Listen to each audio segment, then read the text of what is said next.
friends, ඉතින් අපි පොඩි කාලේ ඉඳන් am is are භාවිතා කරනවා අපිට. ඊට හොඳටම පුරුදු වචන තුනක් තමයි am is are කියන්නේ. ඉතින් අද අපි බලමු am is are භාවිතා වෙන අවස්ථා කිහිපයක්.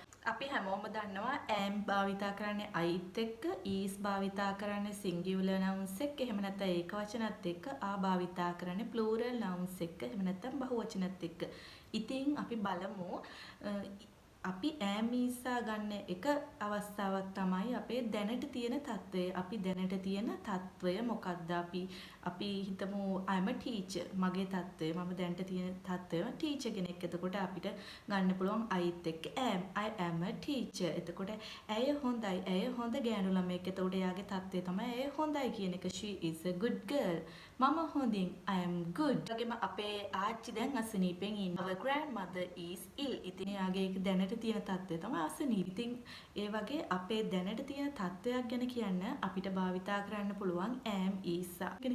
අපි ගෙදර ඉන්නේ, අපි දැනට කොහේ හරි ඉන්න, අපි දැනට ඉන්න ස්ථානයක් ගැන කියන්න, අපි දැනට කොහෙද ඉන්නේ කියලා කියන්න අපිට ගන්න පුළුවන් am is are.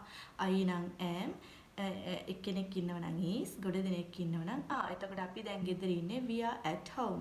We are at home.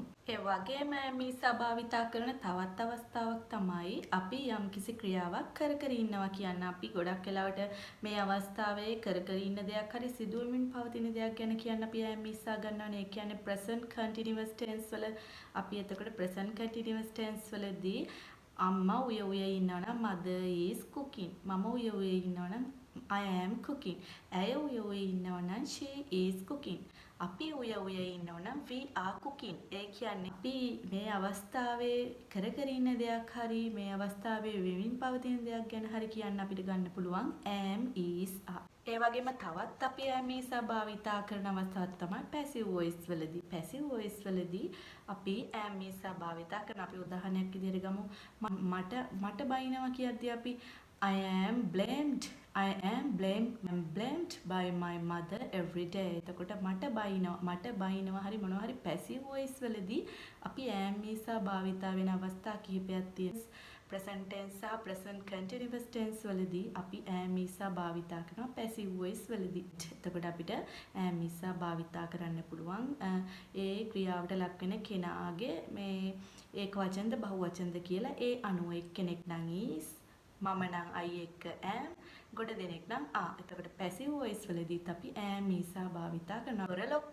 දොර ලොක් කරලා තියෙනවා. The door is locked. ඒගොම අපි අනාගතේ කරන්න plan කරලා තියෙන දෙයක් අපි ඒක අනිවාර්යයෙන්ම අනාගතේ වෙලාවක යම්කිසි වෙලාවක හරි දවසක හරි අපි කරන්න plan කරලා තියෙන දෙයක් අනිවාර්යයෙන්ම අපි කරනවා කියලා plan කරලා තියෙන දෙයක් ගැන කියන්නත් අපි am is are භාවිතා කරනවා. ඒ කියන්නේ අපි present continuous tense වල භාවිතා කරන structure එක ඒ විදිහටම අපි අනාගතේ plan කරලා තියෙනවා.